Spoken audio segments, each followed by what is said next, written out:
Hello, moi c'est Sandra, j'espère que vous allez super bien.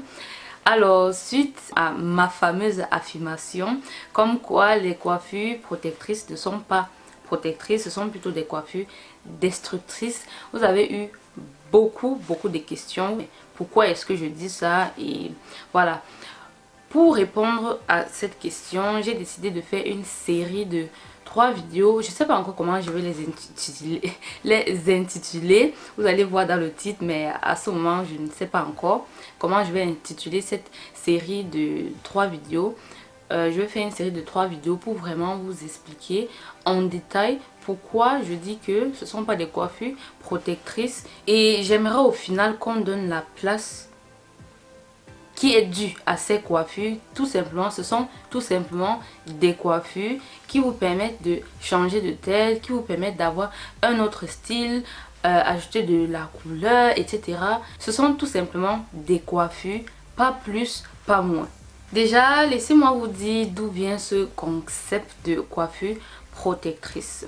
Beaucoup de personnes se sont rendues compte en fait que quand elles manipulent leurs cheveux, quand elles se coiffent, quand elles font des braid out, des twist out, de l'afro, l'afro pop, l'afro étiré, bref, toutes les coiffures qu'on fait avec ses cheveux libres, ses cheveux lâchés, elles se sont rendues compte en fait que quand elles manipulent leurs cheveux, ils se cassent. Et vu que les cheveux se cassent, vous n'allez pas remarquer une certaine pousse parce que vous avez justement cassé vos cheveux. À ce moment, l'idée qui est venue, c'est de faire des coiffures, et justement ils ont appelé ça coiffure protectrice parce que vous allez vous coiffer pendant un certain nombre de temps, et vu que vous allez faire un certain nombre de temps, prenons un mois ou bien encore 2 mois ou bien 1 mois et demi, quand vous allez vous coiffer et vous allez garder une coiffure pendant un mois, ça va faire que durant un mois vous n'avez pas manipulé vos cheveux,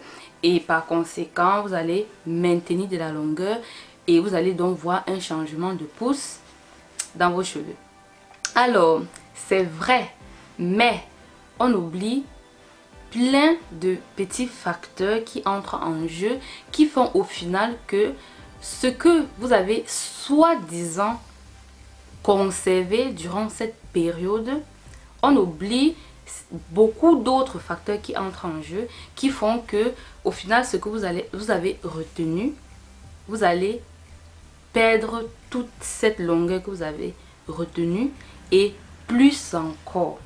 Celle-ci sera consacrée sur la mise en place de la coiffure, donc la confection de la coiffure. Ensuite, la deuxième vidéo de cette série sera consacrée sur le temps de pause. Non, quand je dis le temps de pause, c'est le temps en fait que vous avez décidé de garder votre coiffure protectrice. Et enfin, je parlerai de défaire en fait la coiffure. Donc de toutes ces 3 étapes là, je vous dirai étape par étape pourquoi ce ne sont pas des coiffures protectrices. Alors aujourd'hui on va parler de la confection. Prenons le cas où vous allez vous coiffer vous-même, le cas où ce soit un coiffeur ou bien une amie, une tante, votre mère, etc., etc. Dans le cas où vous faites votre coiffure protectrice vous-même, alors il a été dit plus haut que la plupart des gens qui se font des coiffures protectrices, c'est parce qu'ils ne savent pas manipuler leurs cheveux. Donc durant la manipulation de leurs cheveux, ils perdent beaucoup de cheveux, ils cassent beaucoup de cheveux. Alors quand vous décidez alors que ok, mes cheveux se cassent beaucoup trop, je ne sais pas les manipuler, etc., et vous décidez de faire une coiffure protectrice. La coiffure protectrice, ça ne tombe pas du ciel. Pour faire cette coiffure protectrice, vous devez encore manipuler vos cheveux. Si ça tombait du ciel, bah, je vais dire que ok, ça va. Mais si votre problème, c'est que quand je manipule mes cheveux, ils se cassent, et que vous dites que ok, je vais donc faire une coiffure protectrice, donc ça va pas se casser, vous oubliez donc que pour confectionner cette coiffure que vous allez laisser poser pendant un certain temps, vous allez casser vos cheveux durant la confection de la coiffure. Ensuite, prenons le cas d'un coiffeur. Je ne dis pas que ça n'existe pas, mais c'est très difficile de trouver un coiffeur qui sera vraiment spécialisé dans le cheveu de type africain, qui sait les manipuler, qui sait les respecter. D'ailleurs, on se connaît. Quand vous arrivez chez le coiffeur, chez la coiffeuse, la première des choses qu'elle dit quand elle voit vos cheveux naturels, c'est: mais attends, tes cheveux sont naturels, tu n'as pas défrisé, pourquoi? C'est la première des choses qu'on te demande.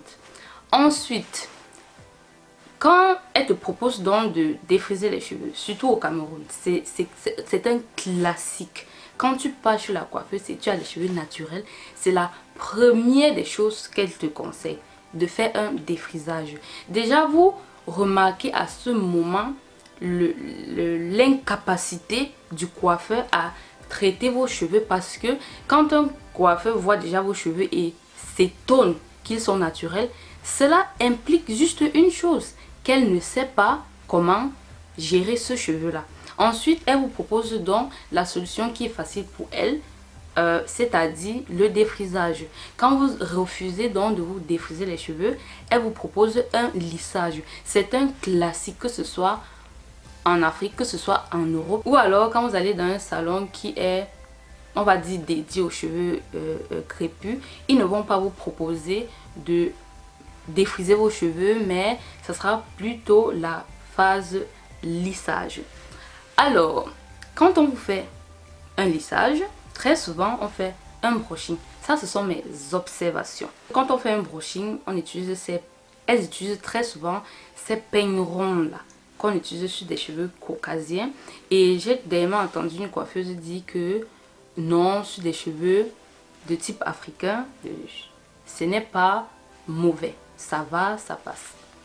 Alors, j'aimerais parfois que vous soyez curieux. La curiosité, c'est quelque chose de bien. On a tendance à diaboliser la curiosité, mais ce n'est pas mauvais. Quand vous faites dans le bon sens, bien sûr. Alors, quand une coiffeuse va vous dire: mais non, t'inquiète pas, tu peux utiliser ce peigne, on peut utiliser ce peigne dans tes cheveux, etc. Dites oui, mais laissez quand elle va faire la première portion de vos cheveux, observez. Déjà, côté sur votre cuir chevelu, sur les sensations, vous allez sentir quand ça tiraille. Quand ça tiraille, ça veut dire que ça ne va pas. Et ensuite, observez souvent le sol, les peignes. Quand vous trouvez vos cheveux une certaine quantité, c'est vrai qu'on perd en moyenne 100 cheveux par jour, mais voilà, vous savez déjà quand c'est déjà de trop par rapport à vos cheveux. Donc j'ai même sauté une étape qui est celle peut-être du démêlage, shampoing après shampoing, etc.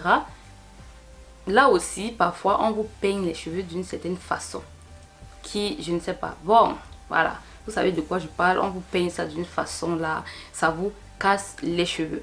Ensuite, quand les coiffeurs et les coiffeuses font ce fameux brushing et qu'elles vous disent que non, la brosse là ça va, regardez le sol. Si il n'y a pas vos cheveux au sol, c'est qu'elle avait raison. Mais si vous trouvez des petits cheveux là au sol, ça veut dire que c'est en train de vous casser les cheveux. Regardez aussi ces brosses là qu'ils utilisent pour faire vos coiffures. Si il y a vos cheveux à l'intérieur, ce n'est plus normal. Ça veut dire que ça vous a cassé les cheveux. Pour dire que n'écoutez pas tout simplement. Moi aussi, je peux venir là vous dire que non, je connais. C'est maintenant dans la pratique que vous allez juger si j'avais dit la vérité ou pas. Donc, il ne faut pas juste que quelqu'un vous dise non, je connais faire ça et vous allez accepter. Alors, vous voyez déjà que durant le démêlage, le shampoing, etc. Pour les coiffeurs qui ne savent pas gérer nos cheveux, vous avez une certaine casse qui n'est pas normale. Ensuite, on vous fait le brushing, les voilà, ça vous casse encore les cheveux. Donc, vous voyez déjà combien de cheveux vous avez cassé seulement pour faire une coiffure protectrice. Prenons maintenant le cas où vous demandez à la tante, à l'amie, etc. de vous coiffer. On se connaît, on se connaît, hein? Quand tu demandes à l'amie, la tante, la matère de te coiffer, Elle ne connaît pas vos trucs là que on commence par les pointes, on passe jusqu'en haut. Elle ne connaît pas vos trucs là que non, maman démêle avec le gros peigne. Dans notre culture, et ça encore c'est un héritage de l'esclavage, c'est que il faut que ton cheveu passe dans le peigne à le peigne à queue là. Parti dans toutes les maisons. Je prends le cas du Cameroun, puisque c'est là que je viens et que je connais. Vous ne pouvez pas arriver dans une maison sans qu'il y ait un peigne à queue. Pourtant, nos cheveux, c'est le contraire du peigne à queue. Alors quand on demande à la cousine, l'amie, la tante, la matée de nous coiffer, quand elle te peigne là, les cheveux là, vos trucs là, maman, elle te peigne ça d'une façon, tu vois seulement comment il y a une pluie de cheveux qui tombent. Et soyons aussi honnêtes. Quand parfois, que ce soit chez le coiffeur ou ce soit l'ami, la tante, quand ils font ça, on sait que ce n'est pas bien. On sait que c'est en train de nous casser les cheveux. Mais qu'est-ce qu'on fait? On ne dit très souvent rien parce que, voilà, on a... je sais pas, c'est pas comme si on a peur, mais c'est que tu te dis que je dois laisser... si c'est le coiffeur, le professionnel fait sa chose, quand c'est peut-être ta mère, si tu lui parles là, ou bien que ce soit une tante, ou bien que ce soit n'importe qui, parfois tu dis au début que non, on commence plutôt à peigner comme ça. Elle fait ça à la première tresse, ensuite là c'est fini, hein. Et parfois tu vas dire non, on ne peigne pas avec le peigne à queue, mais elle va te dire que non, comment ça, elle va coiffer comment si tes cheveux ne sont pas bien démêlés et tout ça. Et là, ça casse les cheveux. Vous voyez que avant de faire votre coiffure, soi-disant protectrice, vous avez à casser près de 2 cm de cheveux. Donc, on va maintenant quitter cette phase de la mise, de la préparation pour faire la coiffure. Donc, il faut démêler. Et la plupart des gens ne savent pas comment on doit démêler nos cheveux, les coiffeurs, tout ça, non. Donc, on casse les cheveux. Même chez les coiffeurs, vos trucs là qu'on dit de la pointe jusqu'à la racine, je ne dis pas qu'ils sont tous comme ça, loin de moi, mais la plupart ne respectent pas ça. Ensuite, vient maintenant le moment de faire la coiffure. Surtout quand il s'agit de nattes collées. Pour faire une natte collée, il faut vraiment bien démêler le cheveu. Il faut vraiment que le peigne passe. Et pour ça, voilà, il n'y a pas souvent cette patience. Hein, il n'y a pas souvent cette patience de vouloir peigner le cheveu dans l'ordre qu'il faut, etc., etc. Par exemple, quand quelqu'un va vouloir vous fendre, voilà, faire une fente pour pouvoir faire vos nattes collées, par exemple. Quand on fait une fente, quand il arrive à un niveau où le peigne passe et ça s'arrête à un niveau, qu'est-ce qu'on fait la plupart du temps? On fait ça. Vous voyez que si je fais ça là maintenant, je vais me casser les cheveux. Mais c'est le geste qui est toujours fait. C'est-à-dire, on passe le peigne, ça crée bien la fente ici. Et ensuite, qu'est-ce qu'elles font? Elles font ce geste. Vous voyez, là, je viens de me casser un cheveu. Et je n'ai même pas divisé jusqu'aux pointes.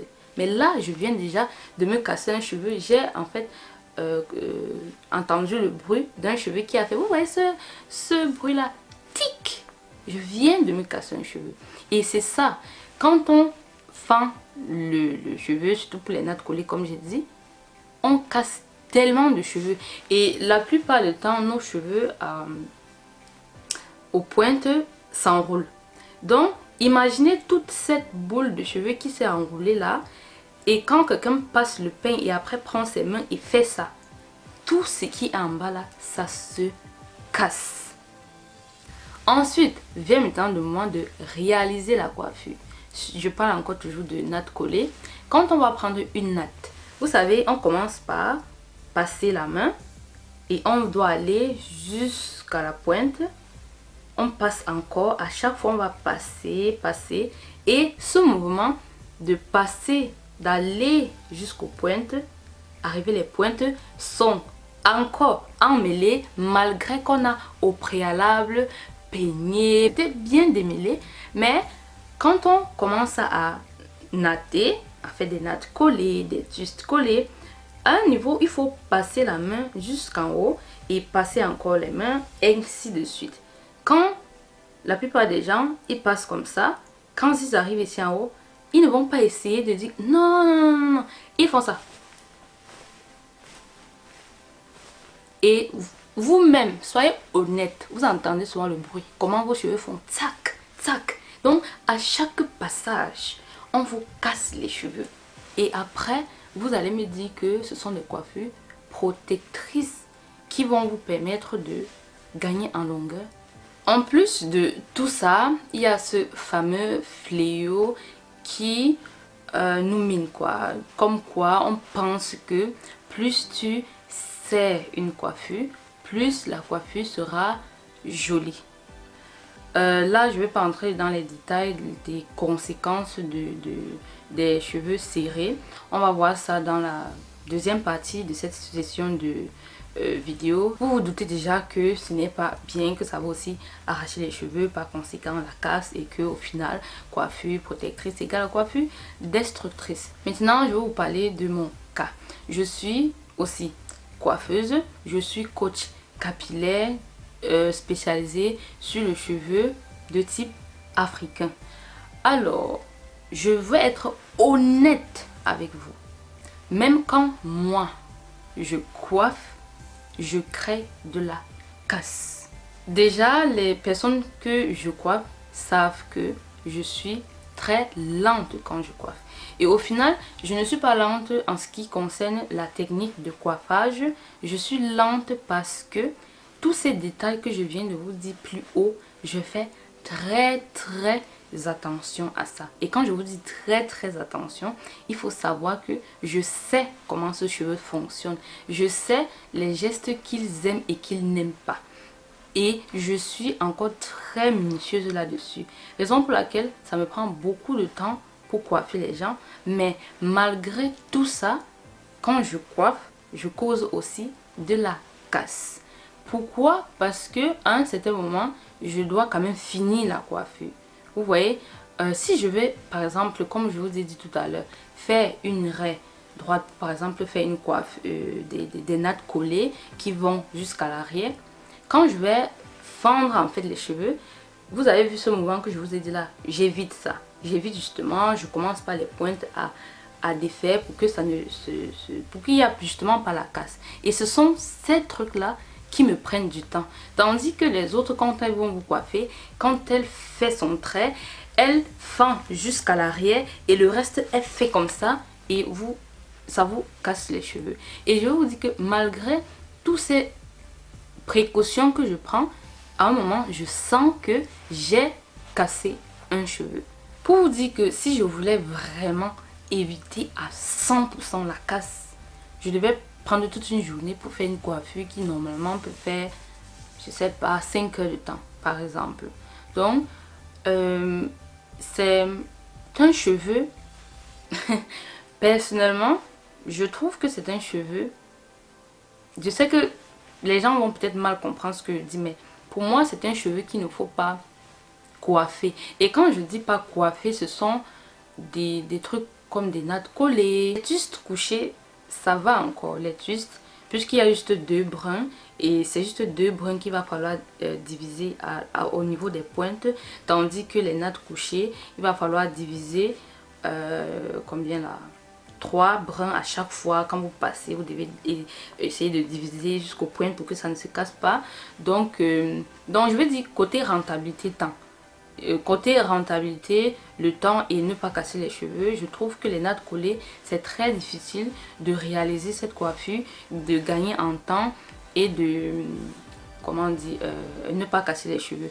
J'aime pas donner un temps, j'aime pas dire que non, faites ça seulement une fois par an, c'est à vous de décider. J'aimerais que vous soyez libre de faire ce que vous voulez, mais il faut juste savoir que par derrière, il y a telle ou telle conséquence. Dans cette vidéo, je ne viens pas vous dire que non, ne vous coiffez plus. pas du tout. Je tiens juste à éclairer certaines choses à travers cette vidéo pour que beaucoup ne tombent plus dans le piège. Parce que beaucoup sont dans leur vie quotidienne en train de faire des coiffures et à chaque fois dit je fais une coiffure protectrice alors mes cheveux vont pousser, alors que ce n'est pas du tout le cas. C'est faux. Au contraire, ça casse les cheveux et je vous ai dit, même moi qui respecte vraiment ce cheveu, même quand je coiffe, je vais être honnête avec vous, je crée de la casse. Ces mouvements à chaque fois qu'on fait, imaginez si à chaque passage je dois contrôler les pointes, bah j'y passerai tout même 2 jours à faire une coiffure qui normalement peut faire 5 heures de temps. Mais voilà, sortez soyez comment je veux dire, réfléchissez un peu. Quand on vous coiffe, franchement, observez le nombre de cheveux qui est par terre et demandez-vous si c'est vraiment une coiffure protectrice. Donc pour moi, il faut juste savoir ce que vous voulez. Ne faites pas une coiffure parce que vous êtes en train de dire que c'est une coiffure protectrice. C'est tout simplement une coiffure qui va vous permettre de changer de tête de temps en temps. Faites-le parce que vous avez envie de vous coiffer. Ne faites pas une coiffure parce que vous dites que non, je suis en train de protéger mes cheveux. Dernièrement, j'ai posé la question, comme toujours, quand quelqu'un vient me dire ah, j'ai fait une coiffure protectrice, je pose la question que ça protège de quoi? La personne est toujours incapable de me répondre de manière spontanée. La personne doit toujours elle-même réfléchir. Comment vous faites quelque chose, vous êtes incapable aussi d'expliquer. Juste parce que une a dit que pour faire des coiffures protectrices. Je tiens vraiment à vous dire que parfois tout est question de bon sens. Et sincèrement, si ces coiffures, c'était vraiment le secret pour avoir une longue chevelure, ce que moi, je dois avoir les cheveux maintenant jusqu'aux fesses. Ça doit même traîner le sol parce que toute ma vie, on m'a fait ces coiffures-là. Mais c'est plutôt le contraire. Ça casse plutôt les cheveux. Si c'était vraiment le secret d'une longue chevelure, c'est que nous toutes, on a des longs cheveux parce que on a toujours fait les coiffures. À chaque fois, on se coiffe, on défait, on se coiffe, etc. Mais pourquoi n'avons-nous pas de longs cheveux? C'est justement ce premier cas que je viens de vous expliquer dans cette vidéo. C'est que avant même qu'on ait fait votre coiffure qui va vous permettre de rester pendant une certaine période sans manipuler vos cheveux, vous cassez parfois minimum 2 cm. Minimum. Et maintenant là, ça va encore dépendre des personnes qui vous coiffent. Si ce sont vraiment des personnes comme je connais, on passe des cheveux, on peigne, on prend le petit peigne, on passe. À chaque fois, on te fait les cheveux comme ça. Ces gens, parfois, minimum, vont vous casser même 4 cm. Comme ça, sur le cou. Donc, avant de faire la coiffure, vous avez déjà cassé un certain nombre de cheveux. Et vous êtes en train de dire, ah, je suis en route vers un certain nombre de temps qui va me permettre d'avoir des cheveux longs. Non. À chaque fois que vous voyez des cheveux au sol, ce n'est pas normal. Perte de cheveux, qui est ces cheveux qu'on perd environ 100 cheveux par jour, c'est différent de la casse des cheveux. La casse, c'est vraiment quand vous avez des petits cheveux toujours au sol là. C'est en fait des centimètres que vous êtes en train de casser qui se retrouvent au sol. Voilà, nous voici à la fin de cette vidéo et en attendant la suite de cette série de vidéos, je vous offre 1 heure de coaching capillaire 100% gratuit. Le lien c'est dans la barre d'infos. Mettez votre mail et vous allez recevoir instantanément la première vidéo de cette série de coaching. Au fait, dans cette série de vidéos, je vous montre en fait comment moi j'ai fait pour commencer à prendre soin de mes cheveux, pour avoir des cheveux longs et comment j'ai fait pour me sentir belle avec mes cheveux crépus parce que ça n'a pas toujours été le cas. On se retrouve de l'autre côté. À tout de suite. Bisous. Mouah. Sweep the hair.